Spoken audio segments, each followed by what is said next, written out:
The letter arrived on a Tuesday morning in September of 1876, and Zara Evans knew, before she even broke the wax seal, that her life was about to change forever. She stood in the doorway of her aunt's modest home in Philadelphia, holding the cream-colored envelope with trembling fingers. The handwriting was masculine and precise, the kind that suggested education and authority. Her Aunt Martha hovered behind her, wringing her hands in that nervous way she had developed since Zara's father died 6 months ago, leaving them both with nothing but debts and dwindling options. "Well?" Martha asked, her voice tight with anxiety. "What does it say?" Zara unfolded the letter slowly, her eyes scanning the words that would bind her future to a man she had never met.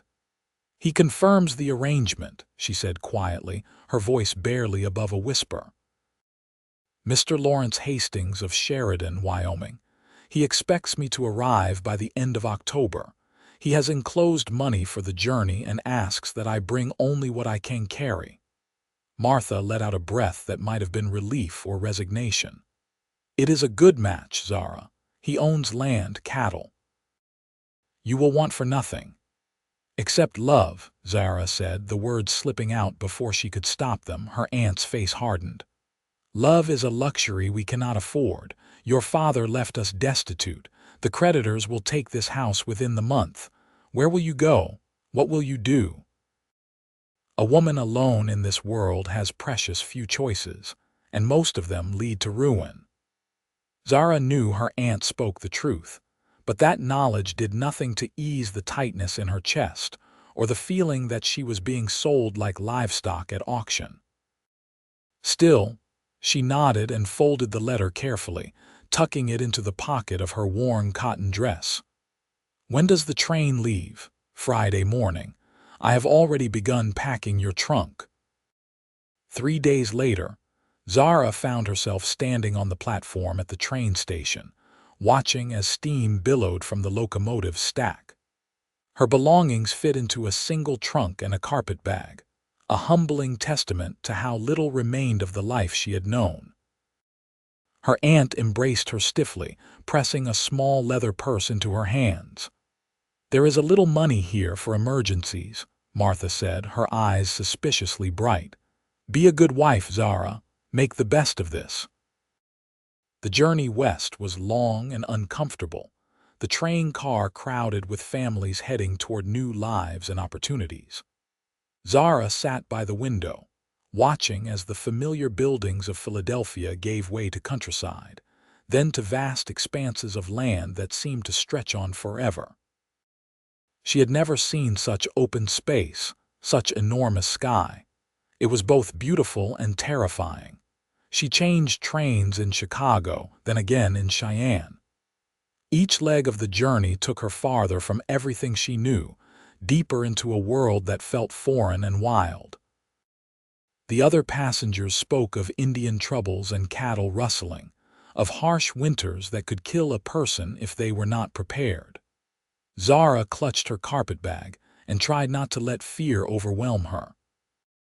The final leg to Sheridan was on a smaller railway line, and by the time the conductor called out their arrival, Zara felt as though she had been traveling for years rather than days.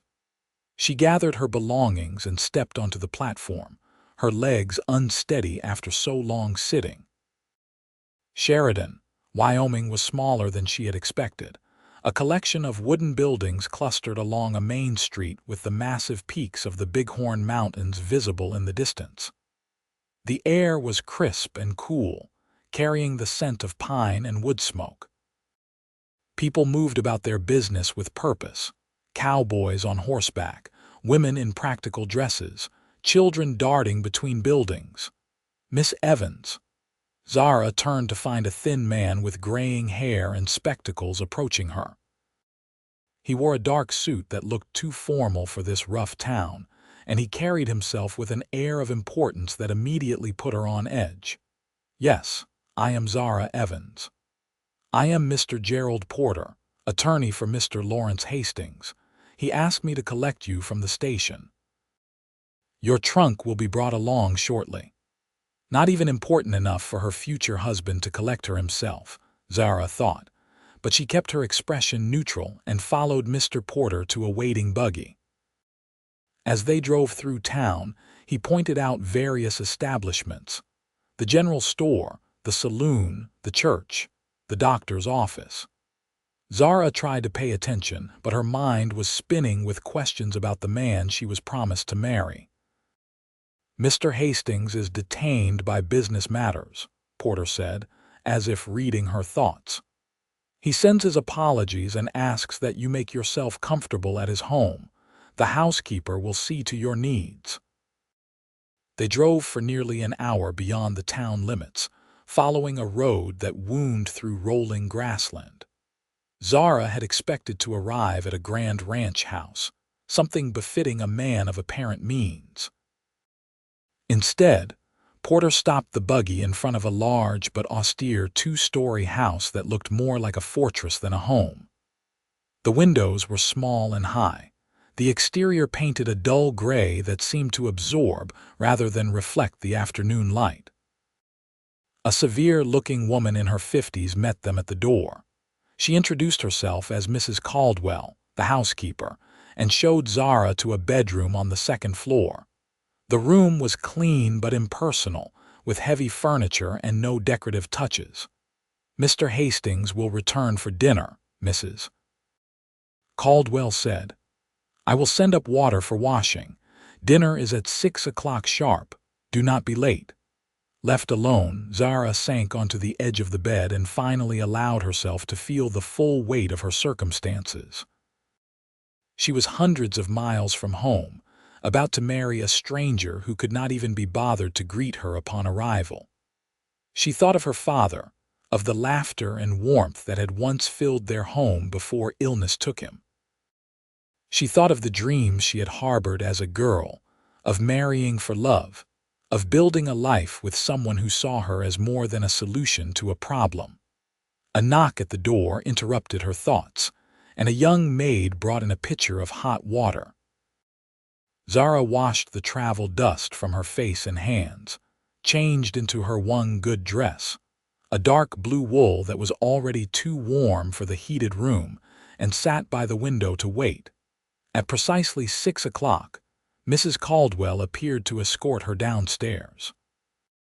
The dining room was as austere as the rest of the house, with a long table that could seat a dozen people but was set for only 2. Zara heard footsteps in the hall, and then Lawrence Hastings entered. He was older than she had imagined, perhaps 45, with a thick mustache and cold eyes that appraised her as though she were a horse he was considering purchasing. He was not unattractive exactly, but there was something in his manner that made Zara instinctively step back. "Miss Evans," he said, his voice formal, "I trust your journey was satisfactory. It was long but uneventful, thank you." He gestured for her to sit, and they proceeded through a dinner that felt more like a business negotiation than a meeting between two people about to pledge their lives to one another. Hastings asked about her education, her skills, her health. He outlined his expectations. She would manage the household, entertain when necessary, and provide him with heirs. In return, she would have financial security and social standing. Love was never mentioned. Warmth was never offered. By the time the meal ended, Zara felt as though she were suffocating. "The wedding will take place in 1 week," Hastings said as he stood. "Mrs. Caldwell will take you to town tomorrow to procure a suitable dress. I expect you to conduct yourself with propriety at all times. My reputation in this community is impeccable, and I will not have it tarnished." He left without another word, and Zara sat alone at the long table, fighting back tears. This was to be her life: cold formality, rigid expectations, and a marriage devoid of any genuine feeling. But what choice did she have? Where could she go? She had no money, no family out here, no way to return east even if she wanted to. That night, Zara lay awake in the unfamiliar bed, staring at the ceiling and wondering if she had made a terrible mistake. But morning came as it always did, bringing with it the necessity of moving forward. Mrs. Caldwell knocked at her door at 7 o'clock sharp, informing her that they would leave for town in an hour. The trip back to Sheridan gave Zara her first real look at the landscape in daylight. Despite her heavy heart, she could not help but be moved by the raw beauty of the land. The golden grasses rippling in the wind, the distant mountains stark against the brilliant blue sky, the sense of space and possibility that seemed to shimmer in the air itself. Mrs.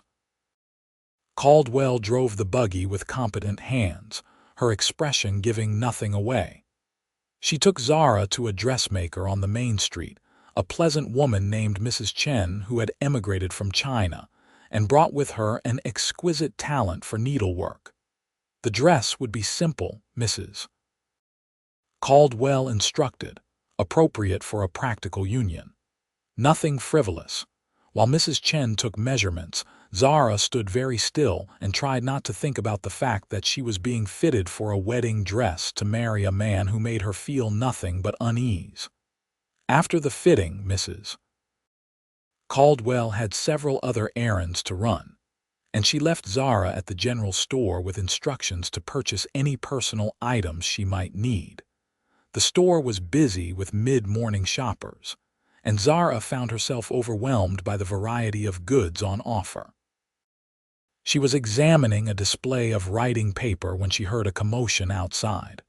Raised voices, the sound of hooves, and then a sharp crack that might have been wood breaking. Curious despite herself, Zara moved to the window. A wagon had lost a wheel in front of the store, its contents spilling into the street. A man was trying to calm a team of horses that had been spooked by the noise, speaking to them in a low, steady voice that somehow carried through the chaos. Even from a distance, Zara could see the easy confidence in his movements, the way he seemed completely at home in his own skin.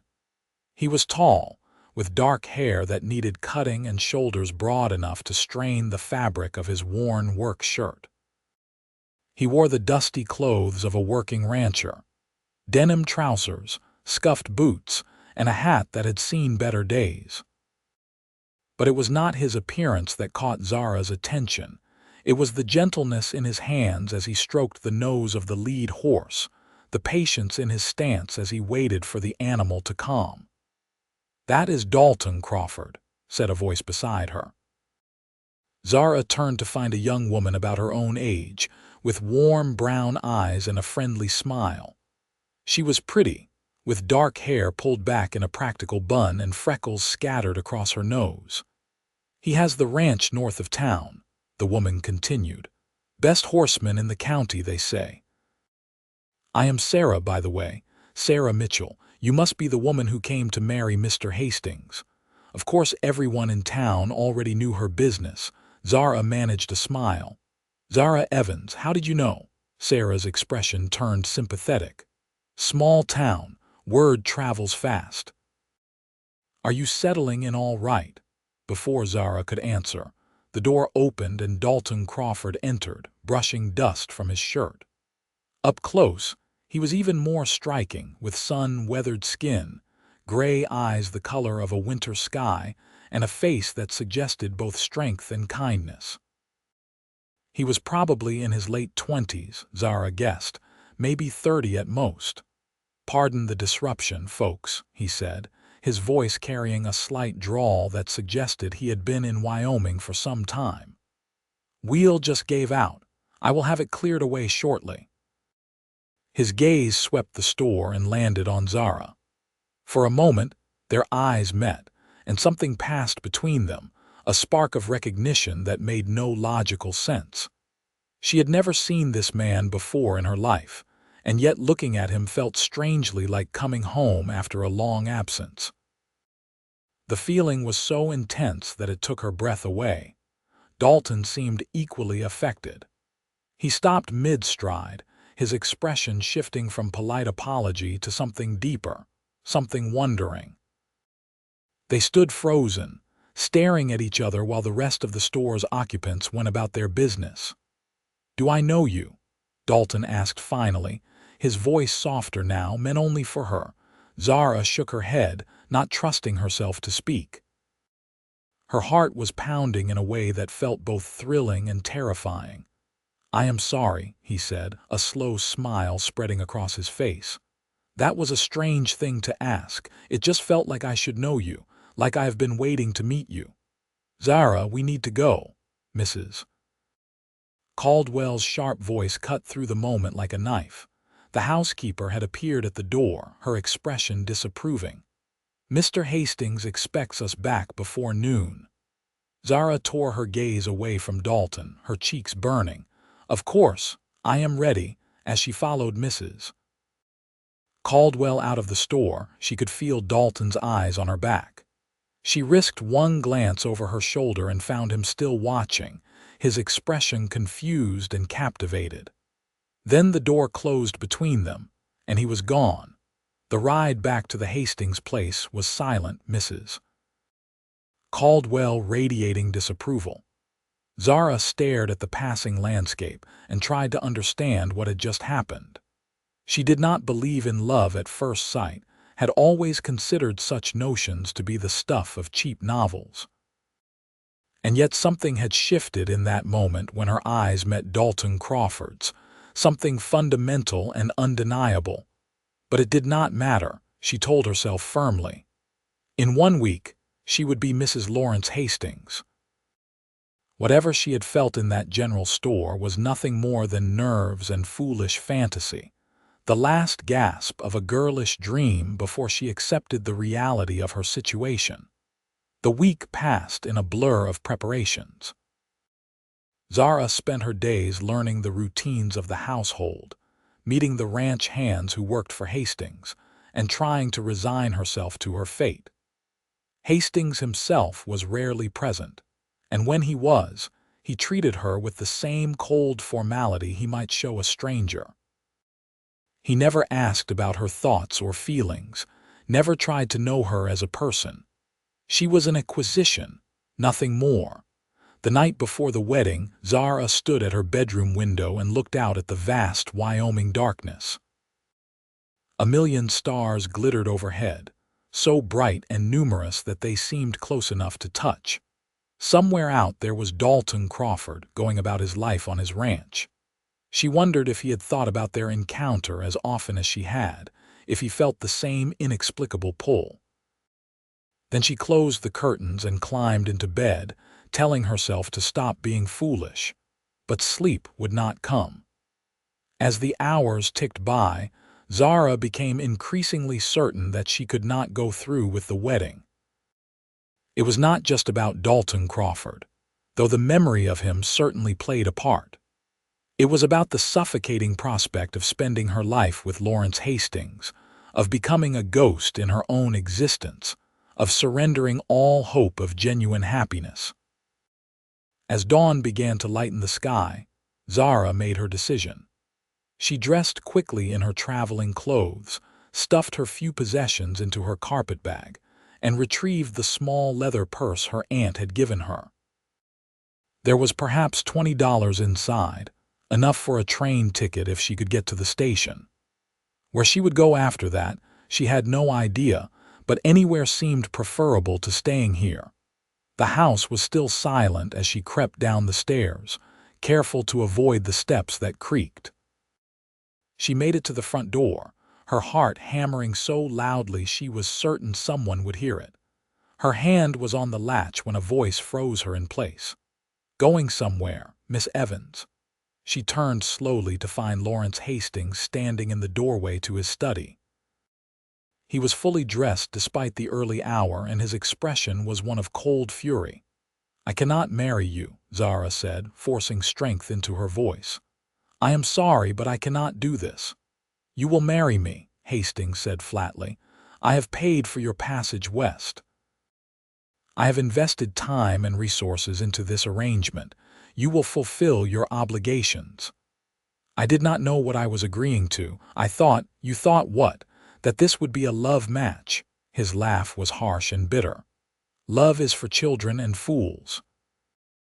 This is a business arrangement, one that your aunt was eager to make on your behalf. You will go upstairs, you will put on your wedding dress, and in 3 hours you will become my wife. If you attempt to leave again, I will have you arrested for theft. That money your aunt gave you, I provided it. Those clothes you are wearing, I paid for them. Everything you have is mine. Zara felt her resolve crumbling. She had not considered that he might accuse her of theft, that she might end up in jail or worse. Her hands shook as she clutched her carpet bag. "Go," Hastings said, pointing toward the stairs. "And do not test me again, Miss Evans. I am not a patient man." Defeated, Zara climbed the stairs to her room. She sat on the edge of the bed, still clutching her bag, and tried to think of a way out. But every path she considered led to disaster. She had no money of her own, no skills that would allow her to support herself, no friends or family in Wyoming who might help her. She was trapped as surely as if she were in a cage. A knock at the door announced the arrival of the maid with breakfast. Zara could not eat. Another knock came later, Mrs. Caldwell bringing the wedding dress, her expression carefully neutral. Time moved forward with terrible inevitability. At 10 o'clock, Zara stood in front of the mirror in the simple white dress, looking at a stranger. Her face was pale, her eyes too large, her expression that of someone facing an execution rather than a wedding. There was another knock, and Mrs. Caldwell appeared to inform her that the minister had arrived. "It will not be so bad," the housekeeper said, her tone gentler than usual. "You will adjust. Women always do. But I will never be myself again," Zara thought as she followed Mrs. Caldwell downstairs. "I will be what he wants me to be, and the person I might have become will die today." The ceremony was to take place in the front parlor. Mr. Porter was there to serve as witness, along with Mrs. Caldwell. The minister was an elderly man who looked uncomfortable, as if he could sense that something was not right about this union. Hastings stood by the fireplace, checking his pocket watch with evident impatience. "Finally," he said when Zara entered, "let us begin." The minister opened his Bible and began to speak the familiar words. Zara stood rigid, her hands clenched so tightly that her nails dug into her palms. This was happening. This was actually happening. In a few minutes, she would be bound to this cold, cruel man for the rest of her life. The minister was asking if anyone knew of any reason why these two should not be wed when the front door burst open with a crash that made everyone jump. Zara turned, her heart leaping into her throat. Dalton Crawford stood in the doorway, breathing hard as if he had been running. His clothes were dusty, his hair disheveled, and his expression was one of desperate determination. Behind him, morning sunlight streamed in, making him look like something out of a dream. "Stop," he said, his voice ringing with authority. "You cannot marry this woman." Hastings' face went red with fury. "How dare you enter my home uninvited? Crawford, you have no right." "I have every right," Dalton said, stepping into the room. His eyes found Zara's, and the intensity in them made her knees weak. "Madam, forgive me for being so bold, but I cannot let this happen, not without saying my piece." "You will leave immediately," Hastings demanded, "or I will have you arrested for trespassing." "Go ahead and try," Dalton said, not taking his eyes off Zara. "But first, this lady deserves to know that she has a choice." "She has no choice," Hastings said coldly. "She is contracted to marry me. The agreement was made and money has changed hands." "Money that I will repay," Dalton said. He finally looked at Hastings, and there was steel in his gaze. "Every cent you spent bringing her here I will give you, but only if the lady wants to leave. If she chooses to marry you of her own free will, I will apologize for my intrusion and go. But I do not think that is what she wants." All eyes turned to Zara. She stood frozen, her mind reeling. Dalton Crawford, a man she had met once for less than 5 minutes, was offering to pay her debts and give her a way out. It was insane. It was impossible. It was the answer to a prayer she had not dared to speak aloud. "You do not know me," she whispered. "Why would you do this?" Dalton's expression softened. "I know this. When I saw you in that store, it felt like the whole world shifted. I have not been able to stop thinking about you.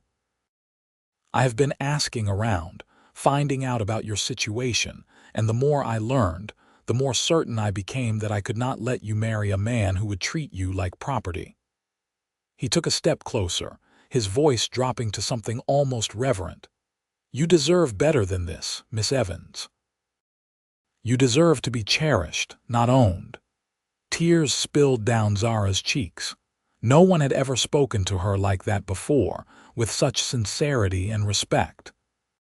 She looked at Lawrence Hastings, at his cold fury and affronted pride, and then back at Dalton Crawford, at his open honesty and gentle strength. "I want to leave," she said, her voice trembling but clear. "Mr. Hastings, I am sorry, but I cannot marry you. This is not the life I want." "You will regret this," Hastings hissed. "You will come crawling back when he tires of you, when you realize that sentiment does not put food on the table or a roof over your head." "That will not happen," Dalton said firmly. He crossed to Zara and offered his hand.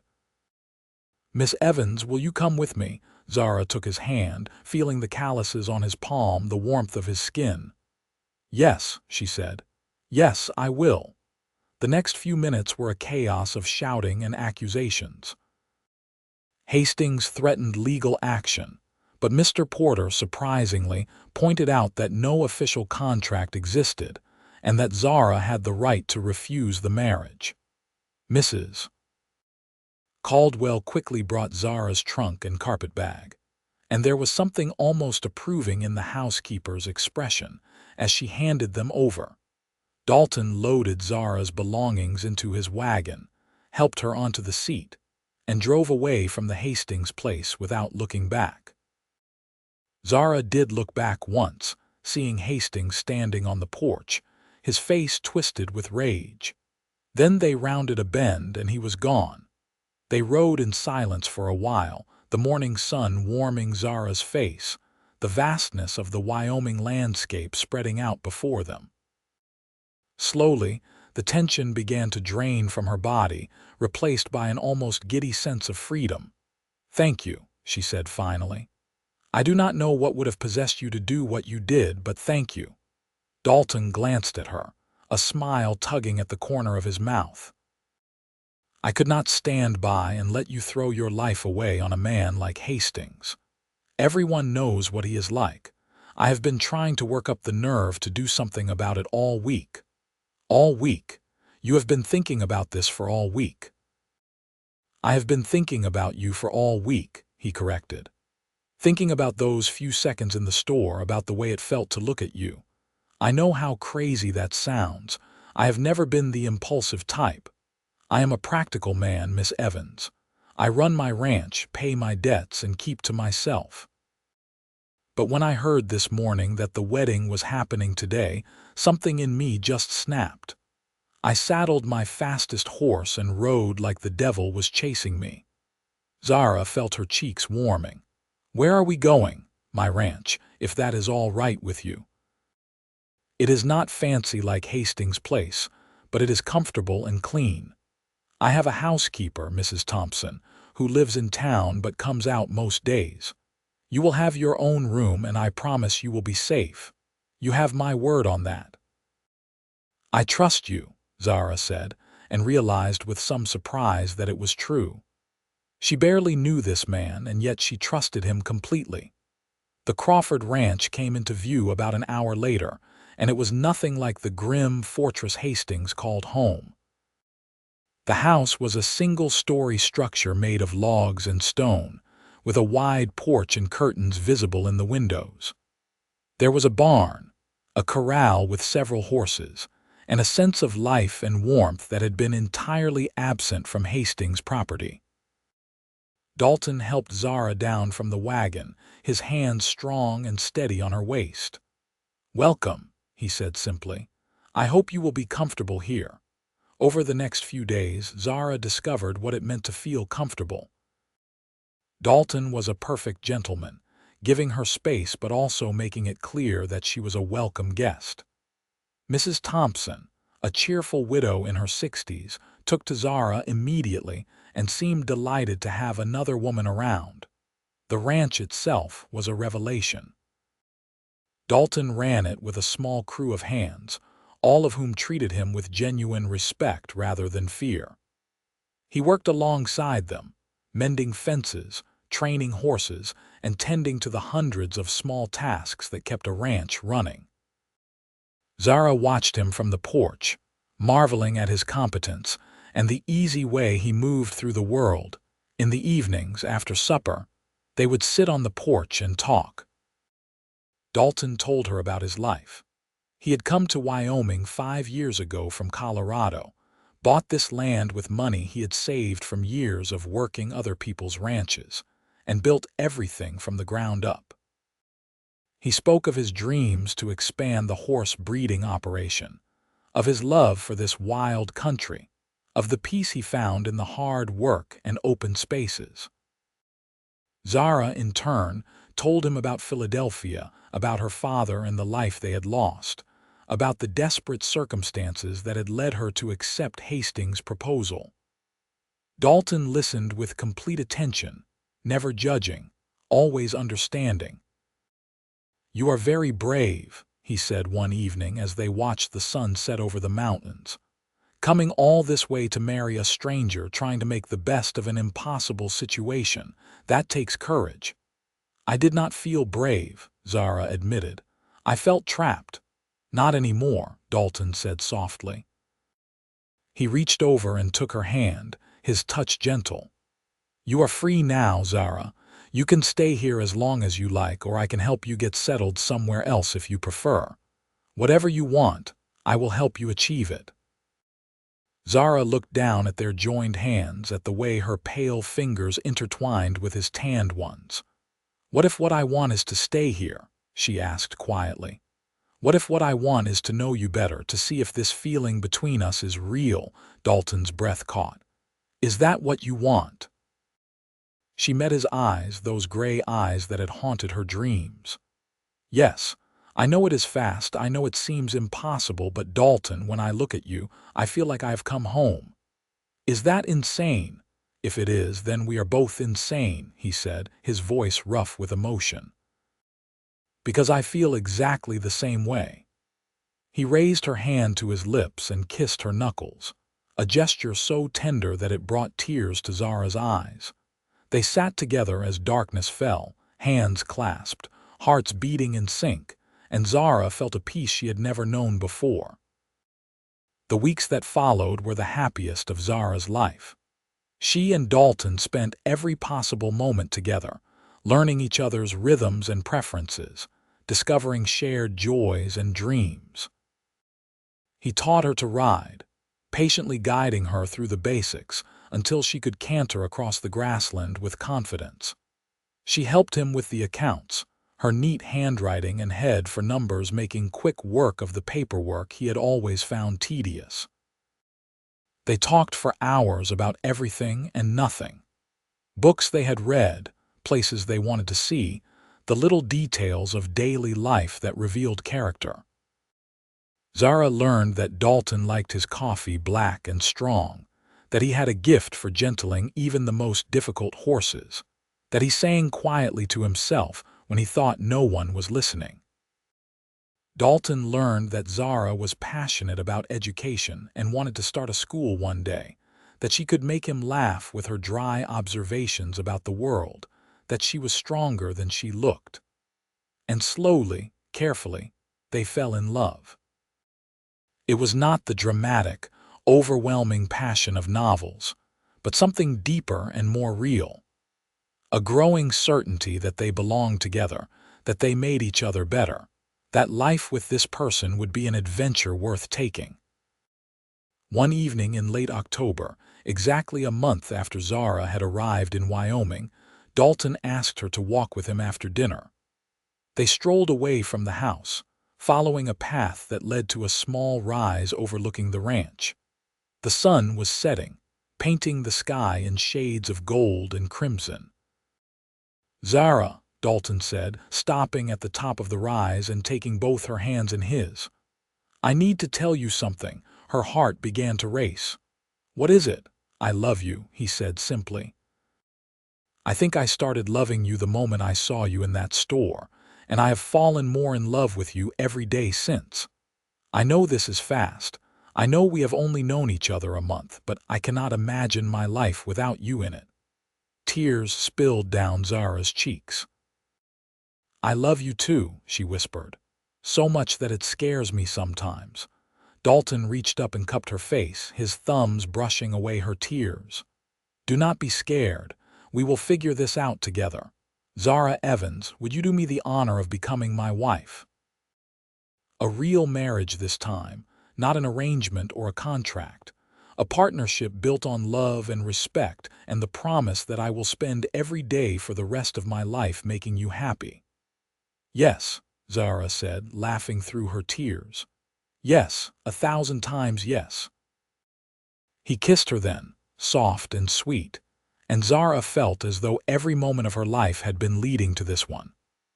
The fear, the uncertainty, the desperate journey west, all of it had brought her here to this man, to this love that felt like coming home. They married 2 weeks later in a small ceremony in Sheridan, with Sarah Mitchell and her husband standing as witnesses. Mrs. Thompson cried happy tears and immediately began planning a proper celebration for later. The minister who had nearly married Zara to Hastings seemed relieved to be officiating a genuine love match this time. The wedding night was gentle and sweet, Dalton treating Zara with a reverence that made her feel cherished and safe. They lay together afterward, her head on his chest, listening to the strong, steady beat of his heart. "I cannot believe this is my life now," she murmured. "A month ago I thought I was doomed to misery." "A month ago I was lonely without even knowing it," Dalton replied, stroking her hair. "Funny how fast everything can change. You think we are crazy, getting married so quickly." "Probably," he said, and she could hear the smile in his voice. "But I would rather be crazy and happy with you than sensible and lonely without you." Zara lifted her head to kiss him. "I love you, Dalton Crawford." "I love you too, Zara Crawford," he said, and the sound of her new name made her heart sing. Life settled into a rhythm that felt both new and timeless. Zara took over management of the household, working alongside Mrs. Thompson to create a home that was warm and welcoming. She started a small garden, planning to expand it in the spring. She also began teaching some of the local children who lived on neighboring ranches, holding lessons twice a week in the ranch house parlor. Dalton continued to work the ranch, but now he had a partner to share the burdens and the joys. Zara proved to be a quick learner and a hard worker, not afraid to get her hands dirty. Together, they made plans for the future: more horses, better breeding stock, perhaps some cattle. They dreamed out loud about expanding the house, about the children they hoped to have one day. Winter came to Wyoming with fierce winds and heavy snow. Zara had never experienced cold like this, but she found she did not mind it. The house was snug and warm, and being snowbound with Dalton was no hardship at all. They spent long evenings by the fire, reading aloud to each other, playing cards, and simply enjoying each other's company. It was during one of these snowbound nights, with wind howling outside and the fire crackling in the hearth, that Zara realized something was different. She had been feeling tired lately, queasy in the mornings, her body changing in subtle ways. She was almost certain she knew the cause, but she wanted to be sure before she told Dalton. When the weather cleared enough for travel, she asked Mrs. Thompson to accompany her to town to see the doctor.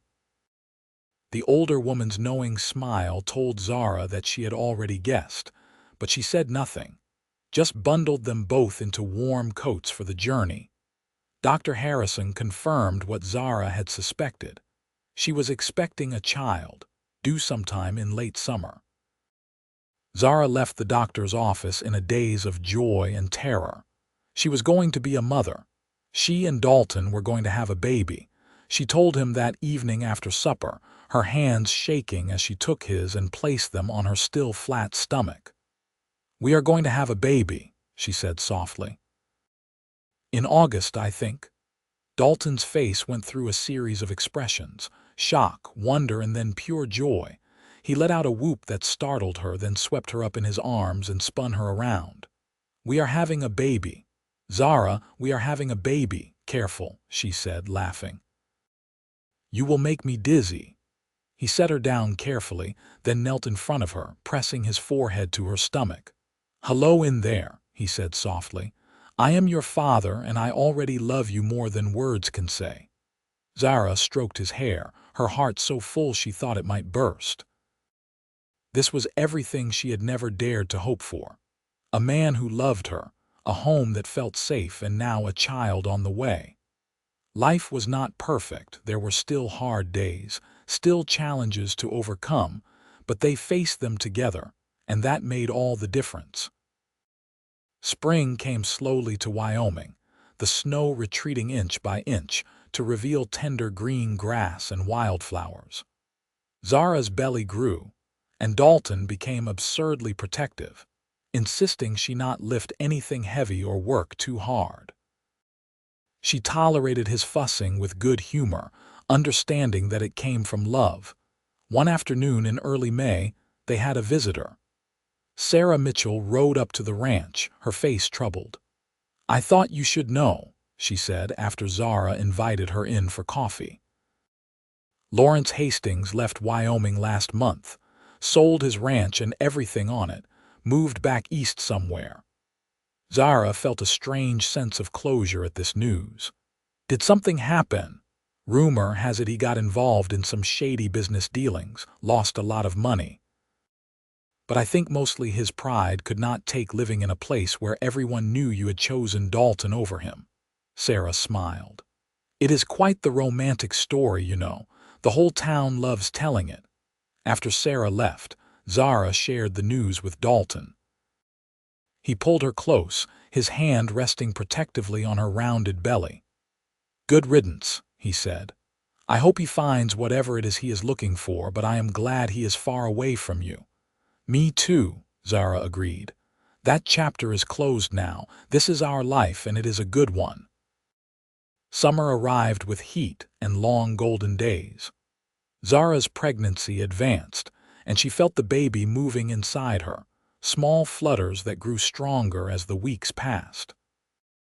Dalton talked to the baby every night, telling stories and singing songs, and Zara fell in love with him all over again, watching him prepare for fatherhood. On a hot August afternoon, Zara's pains began. Mrs. Thompson took charge immediately, sending one of the ranch hands to fetch the doctor and another to find Dalton, who was out checking fences. The labor was long and hard, but Zara drew strength from Dalton's presence. He held her hand, wiped her brow, and murmured encouragement until finally, as the sun was setting, their baby entered the world with a lusty cry. "It is a boy," Dr. Harrison announced, placing the squirming infant on Zara's chest. "A healthy, strong boy." Zara looked down at her son, at his tiny, perfect face and waving fists, and felt a love so fierce it was almost painful. Dalton leaned over them both, his eyes wet with tears. "He is beautiful," he whispered. "You are both beautiful." They named him James, after Zara's father, and Daniel as a middle name, after Dalton's grandfather. Little James Crawford was immediately the center of his parents' universe, a happy, curious baby who seemed fascinated by everything around him. The first year of James's life passed in a blur of sleepless nights and overwhelming joy. Zara discovered reserves of strength she had not known she possessed, learning to balance motherhood with all her other responsibilities. Dalton was a devoted father, never too busy or too tired to help with the baby. On their second wedding anniversary, Dalton surprised Zara with a gift, papers showing that he had set aside money for a schoolhouse to be built on their property. "You said you wanted to teach," he explained. "I want you to have that dream." Zara threw her arms around his neck, tears streaming down her face. "How did I get so lucky?" she asked. "How did I end up with you, fate?" Dalton said, kissing her softly. "And a broken wagon wheel." They laughed together, remembering that day in Sheridan when their lives had intersected. It seemed like a lifetime ago and also like yesterday. The schoolhouse was built the following spring, a small but sturdy structure with big windows to let in light. Zara began teaching in earnest, welcoming children from neighboring ranches and from town. She loved the work, loved watching young minds grow and expand, loved contributing to the community in this meaningful way. James grew into a toddler, then a little boy, curious and bright and full of energy. He followed his father everywhere, mimicking his walk and his speech patterns, clearly worshiping the ground Dalton walked on. When James was 4, Zara discovered she was pregnant again. Their second child, a daughter they named Grace, was born in the spring of 1882. She had Zara's dark hair and Dalton's gray eyes, and she seemed to bring even more light and laughter into their home. James was initially suspicious of this tiny intruder, but he quickly became a devoted big brother, always wanting to help care for his sister. The years rolled by, each one bringing new challenges and new joys.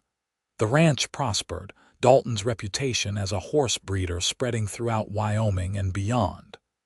Zara's school grew, with more students every year, and she found deep satisfaction in the work. Their family expanded again when Zara gave birth to twin boys, Thomas and William, when Grace was 3. The house, which they had expanded twice now, was full of noise and chaos and love.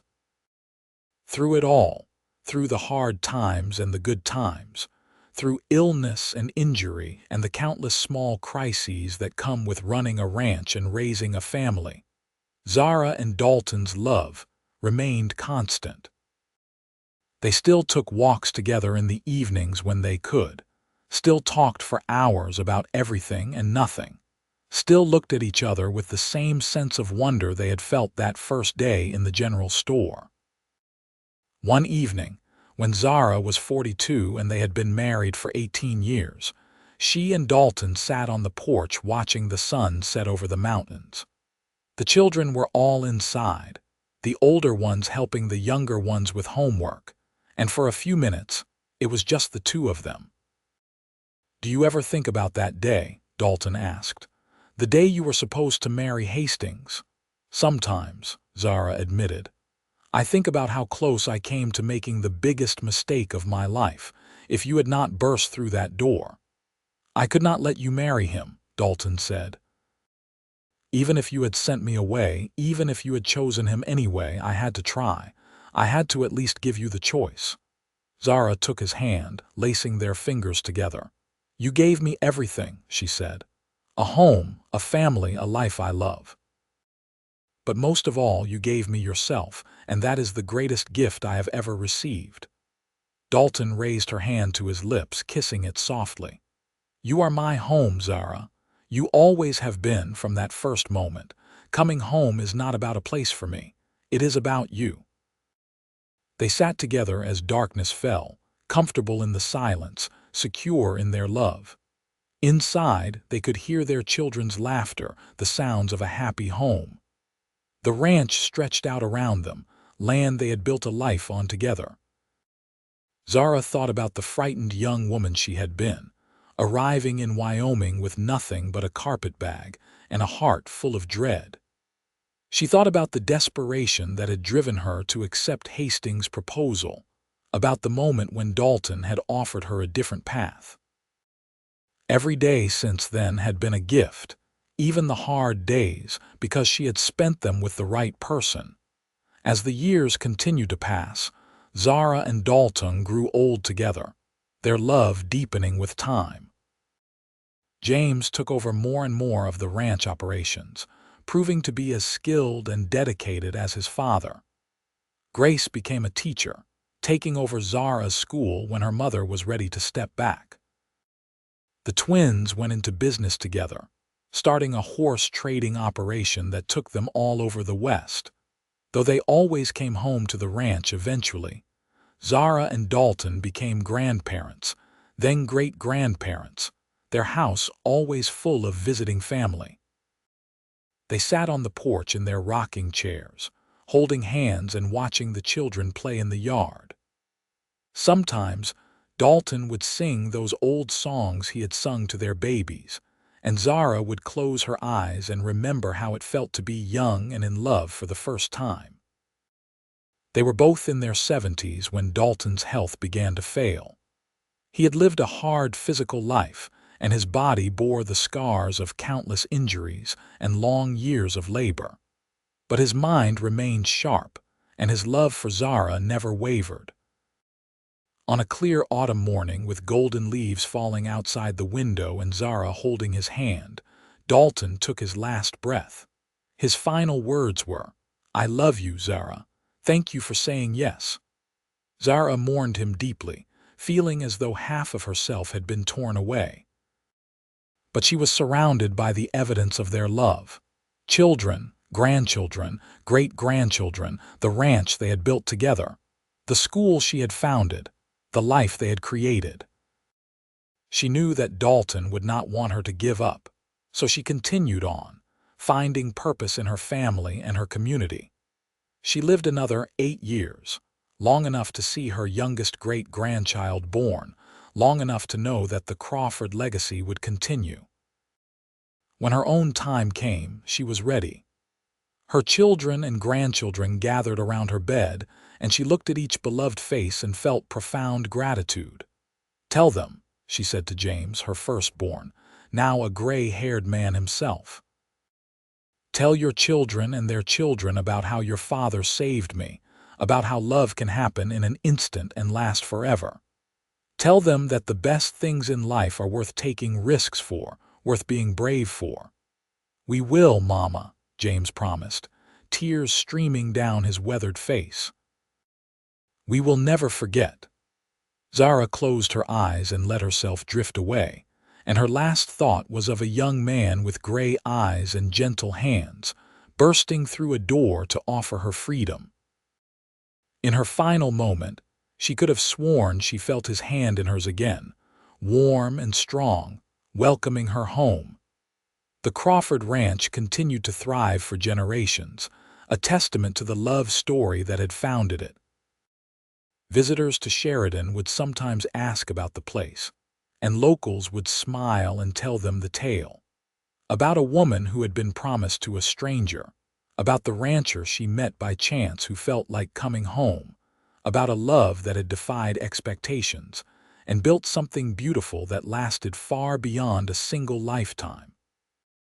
It became part of the town's history, a story told and retold, a reminder that sometimes the best things in life come from taking a leap of faith, from following your heart even when logic says otherwise, from believing that love, real love, is worth any risk.